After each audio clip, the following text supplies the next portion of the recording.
Usually normal सर्दी वगैरह रहेगा तो 2 दिन में मतलब बुखार सर्दी का एलिमेंट कम हो जाता है, तो तीसरे दिन से बुखार नहीं आता है। तो समझ लो आपको चौथा दिन बुखार कंटिन्यू हो रहा है, तो फिर ये साइन है कि आपकी बीमारी कोविड निमोनिया के तरफ जा सकता है, चांसेस रह सकता है। तो इमीडिएटली आप डॉक्टर को जाके मिलना ज़रूरी है, मतलब नेगलेक्ट मत करो वो फेज़ को। मतलब 4th डे पे आपको फीवर कंटिन्यू हो रहा है तो फिर इमीडिएटली डॉक्टर को कंसल्ट कर दीजिए। बहुत सारे यंग जनरेशन, हमारे बहुत सारे तरुण इस रोग के शिकार हो रहे हैं, उसकी वजह क्या है? यंग कोई भी डिसीज़ लिया तो यंग पॉपुलेशन अफेक्ट हो जाता है, बट इसमें अफेक्ट होके किसको डेथ हो रहा है, किसको कॉम्प्लिकेशन हो रहा है पूछा तो वो मेनली ओबेसिटी है। मतलब वो लोगों के हाइट के हिसाब से उसका वेट ज़्यादा रहता है, ओबेसिटी मेन रीज़न है। मतलब 100% बोल सकते किसको कॉम्प्लिकेशन हुआ है वो ओबेस रहता ही है। ये ओबेसिटी एक मेन प्रॉब्लम है। मतलब इंडिया में up to from 30 to 40 years का ओबेसिटी बहुत है, मतलब ऑलमोस्ट हम बोल सकते कि 50% पॉपुलेशन ओबेसिटी में ही है। तो ये मेन रीज़न है कि यंग पॉपुलेशन डेथ के तरफ जा रहा है, तो ओबेसिटी मेन रीज़न है। नमस्कार. कोणी सांगितलं तुम्हाला की कोरोनाला घाबरा आणि भिवून तुम्ही त्रास वाढवून घ्या? कोरोनाला अजिबात घाबरू नका. व्यवस्थापन योग्य झालं, तुमची उपचार पद्धती योग्य असेल तर कोरोना निश्चितपणे बरा होऊ शकतो, असा विश्वास देत आहेत डॉक्टर मंजुनाथ गोरोशी. आज आपण त्यांना भेटणार आहोत. डॉक्टर मंजुनाथ हे KLEमध्ये काम करतात. ते MD मेडिसिन आहेत, पुन्हा एंडोक्रोनॉलॉजिस्टमध्ये त्यांचं स्पेशलायझेशन आहे. आज त्यांच्याकडे सातत्याने रुग्णांचा ओघ सुरू आहे आणि जवळजवळ हजारो रुग्ण त्यांनी बरे केले आहेत. 2-3 महत्त्वाच्या गोष्टी डॉक्टर आपल्याला सांगणार आहेत. त्यामध्ये आहे मुख्य म्हणजे रेमडेसिवीर इंजेक्शन, तरुणांचा मृत्यू होण्याचं कारण आणि कोविडचं व्यवस्थापन. अर्थात आपण त्यांच्याशी हिंदीमध्ये संवाद साधूया. डॉक्टर नमस्कार.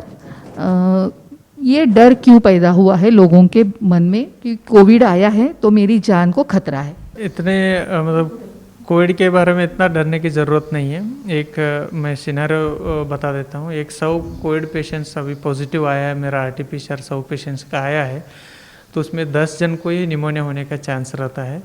तो 10 में ही डेथ रेट्स बहुत कम रहता है। मतलब प्रॉपर ट्रीटमेंट्स में मैं बोल सकता हूँ कि अभी 100 निमोनिया में 1 या 2 पेशेंट्स का डेथ हो सकता है, प्रॉपर मैनेज कर लिया तो इतना डरने की ज़रूरत नहीं है।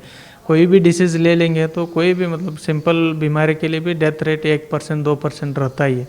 इवन मतलब ओल्ड एज में एक सर्दी का भी बीमारी हो जाएगा तो डेथ रेट उसका 1% रहता ही है। तो कोविड भी वैसा लेके हम पैनिक होने का कम चांसेस रहता है। मतलब इतना सीरियसली लेने की ज़रूरत नहीं है।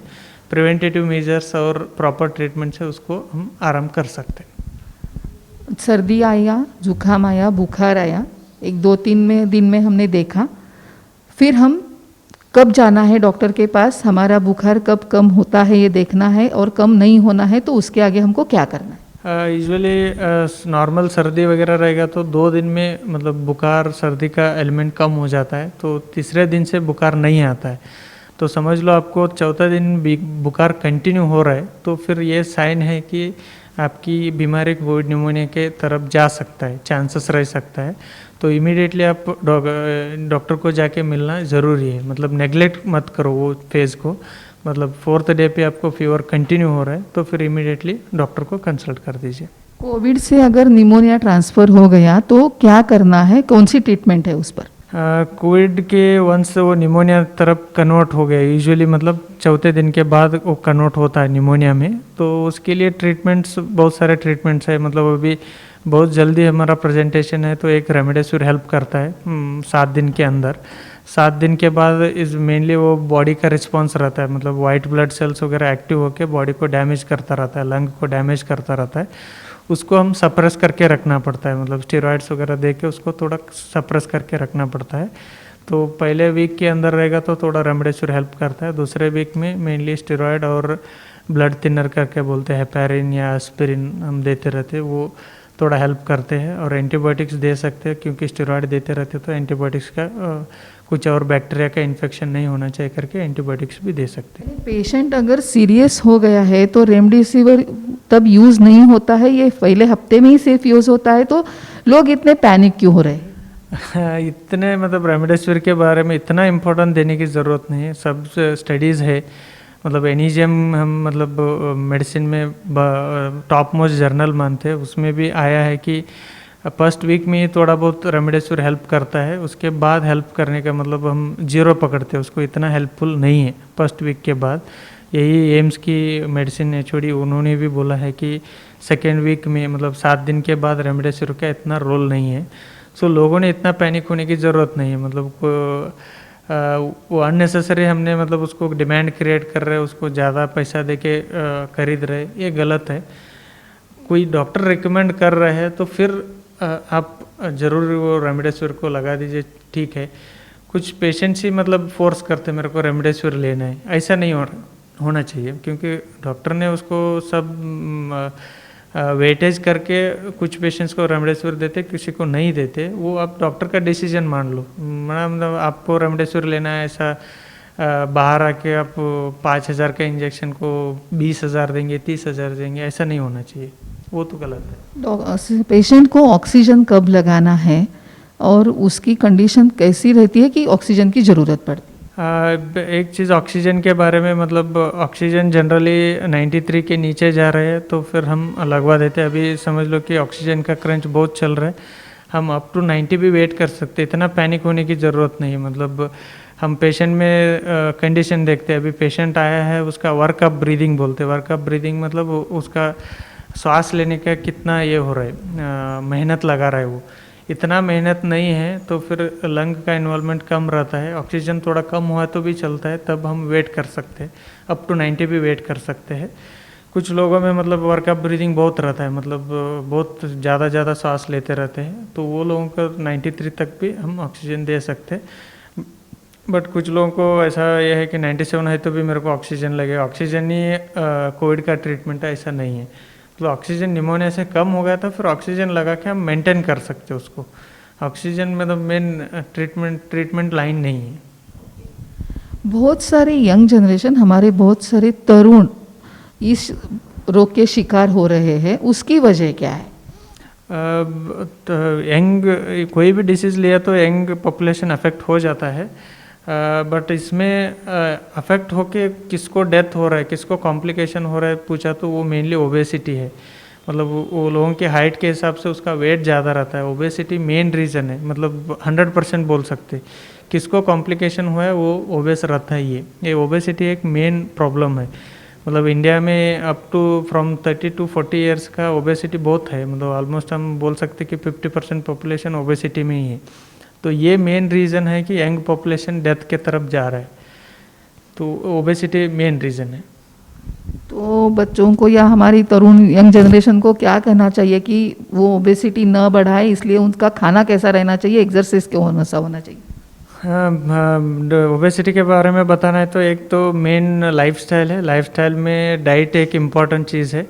हमारा अंश मतलब पूर्वजों ने क्या फॉलो करते थे, मतलब अच्छा ब्रेकफास्ट खाते थे, फिर लंच थोड़ा कम, फिर डिनर बहुत कम रहता था।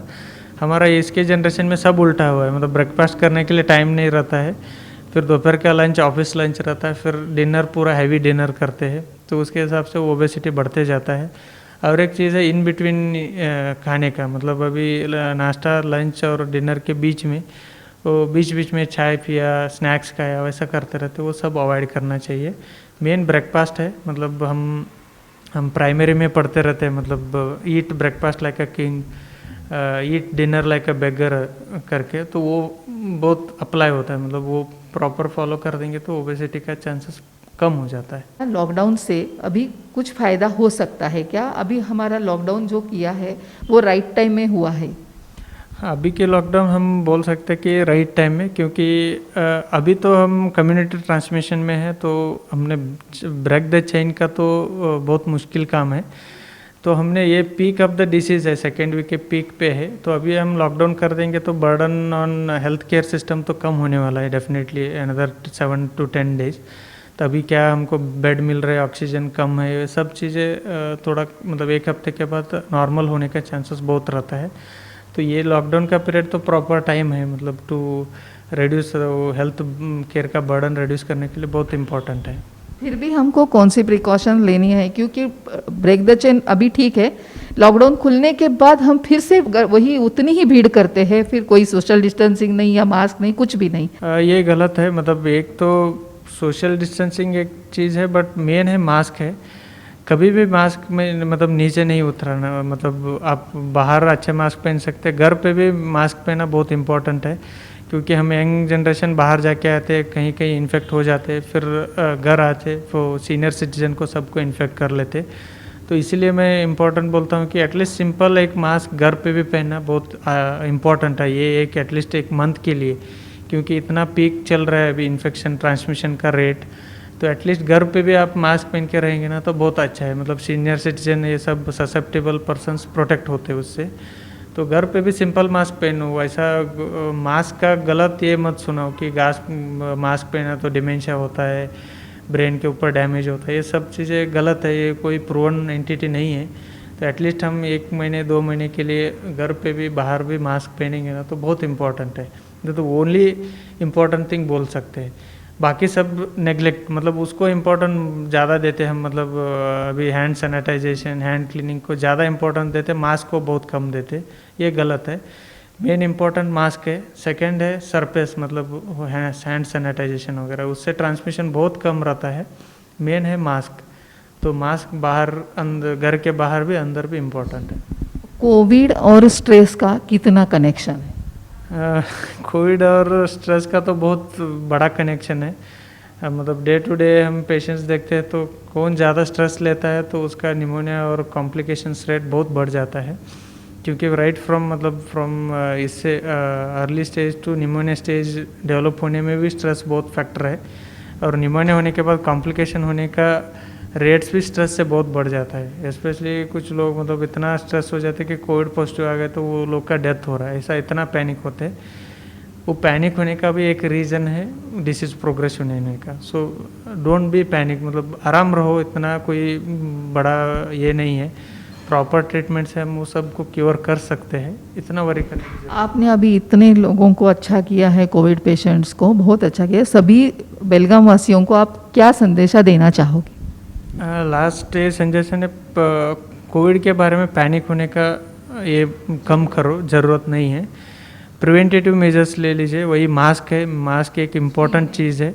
स्टीम आप घर पे ले सकते हैं, क्योंकि वो आपको इन्फेक्शन अंदर जाने के प्रिवेंट करने में बहुत हेल्प करता है। और प्रॉपर डाइट है, यही डाइट, ऐसा नहीं बोल रहा हूँ मैं, स्वीट्स कम ले लो, कार्बोहाइड्रेट कंटेनिंग लाइक राइस रहेगा, वीट रहेगा या जवर रहेगा, ये चीज़ें थोड़ा कम करो। प्रोटीन कंटेनिंग अभी चना, मटकी, ऐसी चीज़ें ज़्यादा ले लो। एग्स ले सकते, ऐसा प्रॉपर डाइट है। ऐसा भी नहीं है कि यही मतलब कुछ पीने से मेरे को कोविड नहीं आएगा, ऐसा वो सब इतना प्रूवन नहीं है। प्रॉपर डाइट मेंटेन करो, एक्सरसाइज घर पे ही करो, बाहर निकलने की ज़रूरत नहीं है। मास्क पहनो, that is very important. Thank you so much sir, बहुत धन्यवाद। फक्त बाहेरच नको तर घरी पण मास्क वापरा, किमान ह्या महिन्यापुरती ती काळजी घ्या। तुमच्या आहारावरती नियंत्रण ठेवा, खाण्यावरती नियंत्रण ठेवा, गोड पदार्थ टाळा। मुख्य म्हणजे कोणत्याही प्रकारचा ताण घेऊ नका। ताण जर कमी झाला तर कोरोनाची लक्षणंसुद्धा कमी होतील आणि कोरोना व्यवस्थित बरा होऊ शकतो असा विश्वास देत आहेत डॉक्टर मंजुनाथ। त्यांनी सांगितलेल्या सूचनांचं आपण जर पालन केलं तर खरोखरच लवकरात लवकर बेळगावमध्ये कोरोना नियंत्रणात येईल अशी नक्कीच आशा आपण करू शकतो। कॅमेरामन वसंत कुमारसह मी Manisha, Tarun Bharat social media team, Belgaum.